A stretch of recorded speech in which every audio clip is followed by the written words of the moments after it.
Panibagong tensyon na naman sa Middle East ngayong tinarget ng missile ng Iran ang Israel. Nagpapatuloy rin ang gulo sa Lebanon dahil sa bakbakan ng Israeli at Hezbollah, kaya gusto nang umuwi ng 100 Pilipino mula roon. Balak ng Pilipinas na mag-arkila ng eroplano para sa kanila. Nakatutok si JP Soriano. Oh my God! No! Kuha ito ng OFW na si Glenda nitong Biyernes sa isang bahagi ng Lebanon matapos pasabugan ang kalapit na gusali. Tanaw nila ang makapal na usok.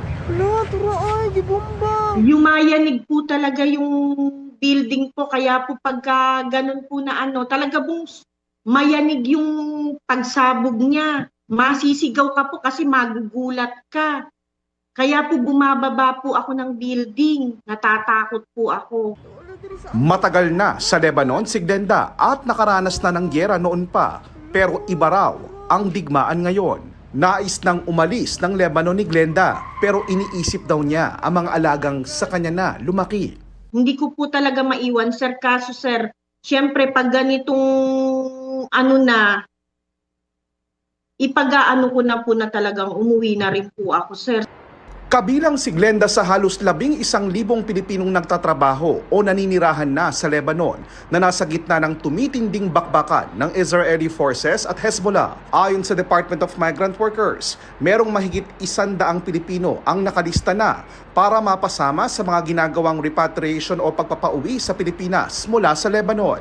Ang problema, ilang beses nang nauuwi sa cancellations ang mga flight sa Lebanon dahil sa sunod-sunod na airstrikes mula sa Israel at Hezbollah. Kaya ang gobyerno ng Pilipinas mag-aarkila na ng isang special chartered flight para isakay ang lahat ng Pilipinong kailangan ng i-repatriate mula sa Lebanon. Pero ayon sa Department of Migrant Workers, hindi na lang sa himpapawid ang posibleng rutang tahakin para matuloy ang repatriation. Should the air route be impossible because pwede pong isarado nila yung airport doon sa Beirut meron na po tayong alternative, no? Yung land route natin naka-ready na going to Damascus, yung yate, yes. Meron na rin po kaming kinakausap, no, ng mga maritime vessel.